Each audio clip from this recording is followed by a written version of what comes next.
your feel for the game for a guy your age. Do you feel that yourself? What would you say? Sorry. He was talking about one of the keys to your game being your instinctiveness. Who was? Wink. Oh no, I love Wink. Wink always has great things to say about me. What do you say about yourself? How do you feel your game? I just, what your game man, is? things are just working. We're playing great team ball, and I'm doing my job. Are you seeing things more this year, or do you sense you know what's happening more in the field? I mean, I study ball, and the more you study, the more you start to learn, and faster you start to learn, and faster you start to adjust and understand. So, yeah, things have been moving a little bit faster as far as my processing and things like that. So, yeah, it's been pretty good. When it comes to seeing things before they happen, because that was I don't know what Wing said, but that's a unique attribute. I mean, does that come Just depending watching how the tape. offense lines up? Like, Nah, I mean, it's watching tape. There's only so many directions a team can go, right? So you think about when you watch the tape and, it's kind of like watching a movie and then going to act it out, and then kind of applying that to my game and just being able to recognize things when, you line up.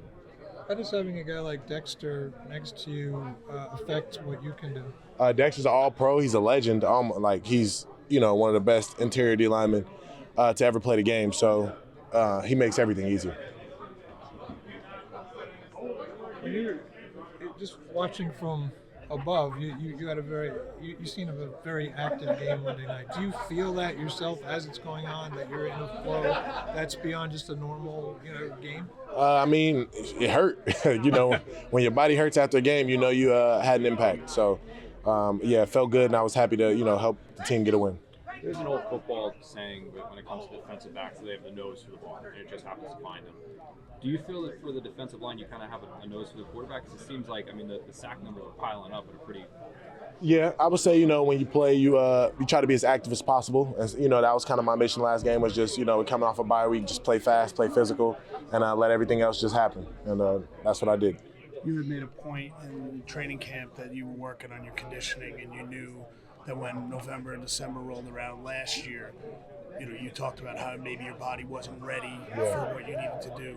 Do you feel like all the things that you did in the summer to get yourself ready Yeah, I feel like things are paying off just in the sense of, how I feel health-wise and weight, size, things like that, strength, at the end of the season, things are feeling pretty good. So, yeah, I'm excited to finish this back half. But this was the purpose, right? This is what you Exactly. thought.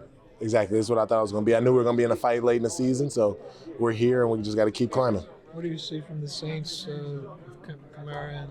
They're very meticulous. They're very, I would say, different than the teams we played. They like to run the ball, obviously. They got a lot of guys who can run it. They got a lot of guys and a lot of shifts and motions and things like that we're going to have to focus on. But as always, we got to stop the run, make them throw the ball, and, let the back end cover down and that's affect the quarterback.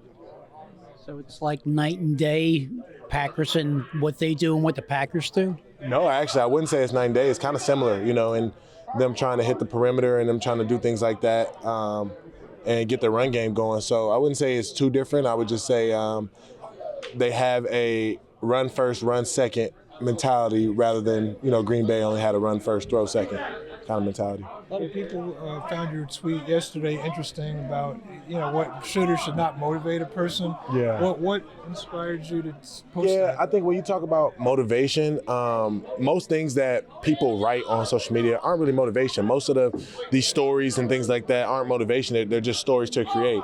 And for me, coming into the league, there was a lot of underdog type narrative being pushed, and it's like, everybody has great seasons. Last year, other guys had great seasons. This year, I'm having a great season, and it's going to continue to change as the seasons go. I think the main point I was just trying to make is just create new stories. We're a team that's fighting back, but I've been playing good football, and I think that's the only story it is to it. I'm not playing good ball because people wrote negative things about me. I'm not playing good ball because I'm trying to prove everybody wrong. This is what I do for a living, and I'm happy to do it. I'm proud to do it, and I think that's why I'm playing well, because I take pride in what I do and I put the work in. Kayvon, was there a point in time, either towards the end of last year, the off season this year, where things really did start to slow down for you, or an aha moment on the NFL level where you felt that turn to start playing some really good ball? No, I feel like I've been playing good ball, consistent good ball for the past 2 years in the NFL. I feel like things have been going well. When you talk to my coaches and, GM, whoever else in the building, I've done great things to contribute to the team. So now just continue and, grow in that impact and do things like that. I mean, it's a blessing, and I'm happy things are clicking even more and I'm getting the numbers and the stats, and hopefully we start to continue to get the wins. But, I think I've been playing good ball. I think people just, want to write stories. And for me, I'm okay with being the headline. I just want to be new ones or fresh ones or something that, tells a real story of goal setting and reaching those goals. Because everything that I'm doing now, I had these goals. It's not new. It's not, I never thought I was going to do anything different. I just keep working until time pays off. Not too long ago, you told us the difference between last year and this year was you knew what to expect, the length of the season and everything else. You seem to have gotten stronger as the season goes on. Do you feel that way? Definitely. I put on a few pounds, towards the end of the season, which last year was kind of the opposite, where I lost a few pounds at the end of the season. So that feels great. My conditioning feels great. I played, more. Well, I played the same amount of games leading up to now, but I missed 4 games last year. So I definitely feel stronger. I feel good. We're in week 14 of the season or 15 of the season, and it feels great. Do you feel hungrier in the sense that you feel like you're in a playoff race now? And yeah, I'm starving. I'm starving. I'll tell you that.